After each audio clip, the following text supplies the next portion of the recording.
I want to talk with you about death in a way that doesn't lean on comforting stories or horror stories.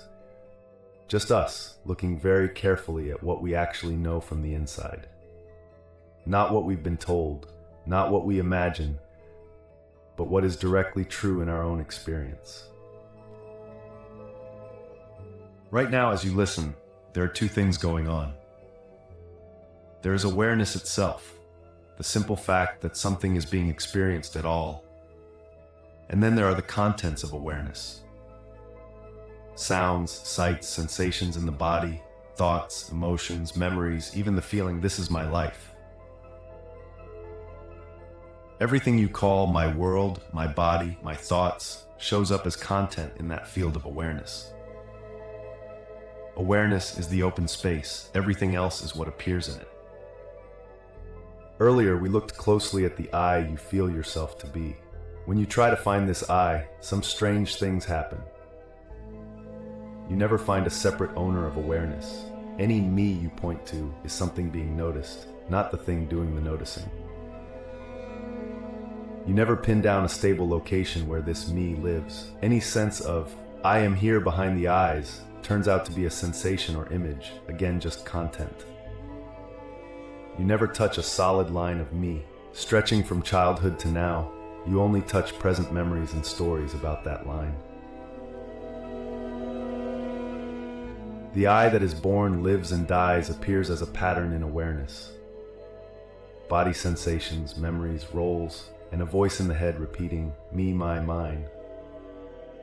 The subject itself, the one to whom it all seems to happen, never appears as an object. It is just this bare fact.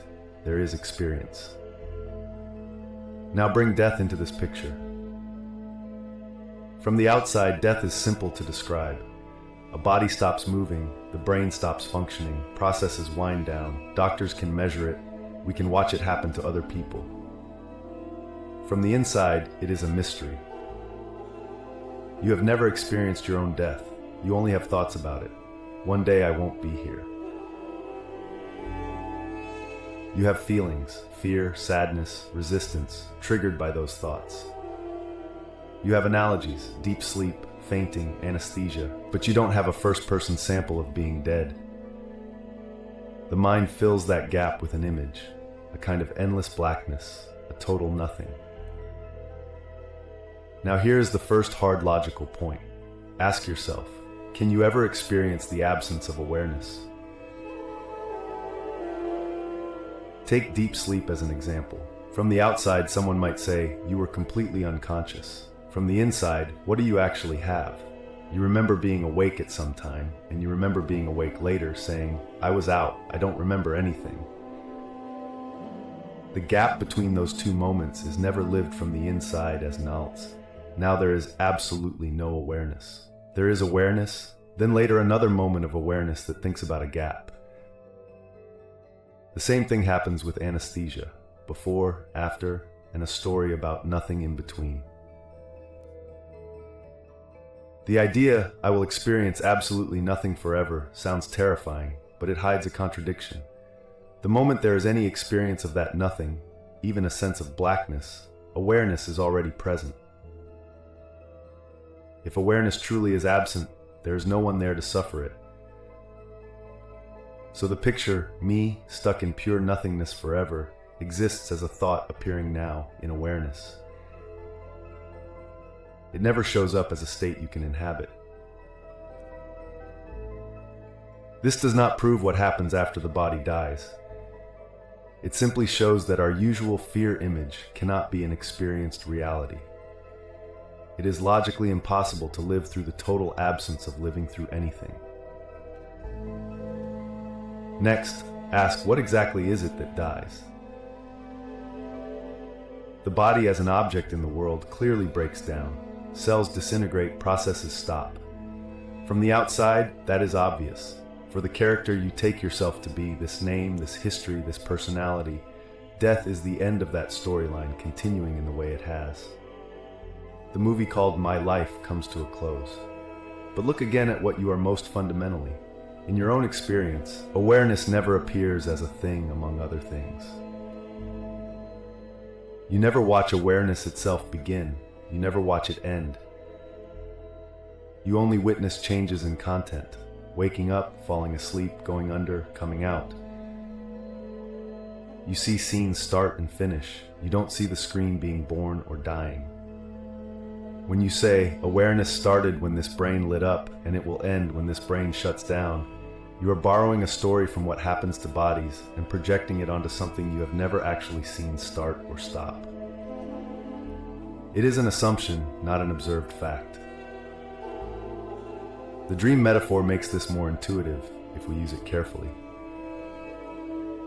In a dream, a whole world appears, streets, people, a body you call me in the dream. That dream self has fears, preferences, maybe even a nightmare about its own death. From inside the dream, it feels completely real. At some point, the dream ends. From the perspective of your waking awareness, what actually stopped? The dream content, the world, the characters, the dream body, the storyline. The underlying awareness that was hosting the dream did not die with it. You didn't need to be resurrected to wake up. You simply found yourself as the same awareness, now aware of your bedroom instead of the dream environment.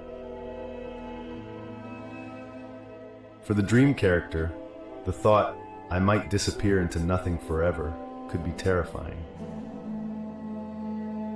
From the perspective of awareness, what really happens is more modest. That particular pattern of experience stops, and a different pattern begins. Awareness does not become nothing. It simply ceases to show that specific movie. This analogy doesn't prove that physical death is waking up somewhere else. It does show that the structure of fear inside the story and the structure of what actually ends can be very different.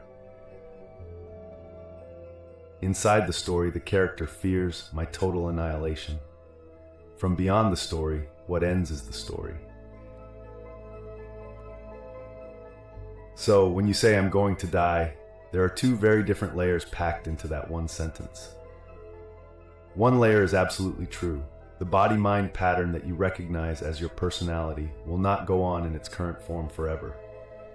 The organism ages, changes, stops. The storyline of my life has a last chapter. The other layer says something more. Awareness itself will end. I, as the subject of experience, will fall into blank non-existence. That second layer has no support in anything you have ever actually experienced. Awareness has always been present for you as the condition of experience, not as an object that appears and disappears. You have never seen it arrive, and you have never seen it leave. None of this means you're supposed to suddenly stop caring about death or never feel grief again. The body still reacts. The heart still hurts when you lose someone you love. Fear still rushes in when your own safety feels threatened. But something begins to shift under the surface. The someone you think you are, the solid, separate self who owns awareness, sits in one spot, travels through time, and faces annihilation, starts to look more like a character in a dream, made of memory, sensation, story, and habit. The awareness in which that character appears does not show up as mortal or immortal. It shows up as the quiet background of every moment you've ever had. So when you contemplate death from this angle, it becomes less about me falling into nothing forever and more about this. A particular pattern of experience on the screen of awareness comes to an end.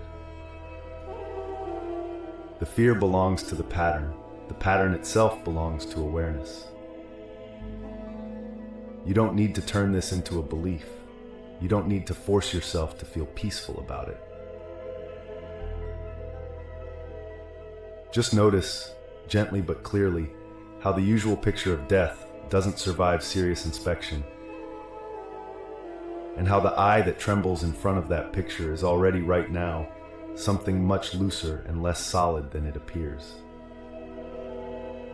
In that noticing, even if only for a moment, death starts to look a little less like a cliff into absolute nothing, and a little more like the closing of one dream in a mind that never quite goes to sleep.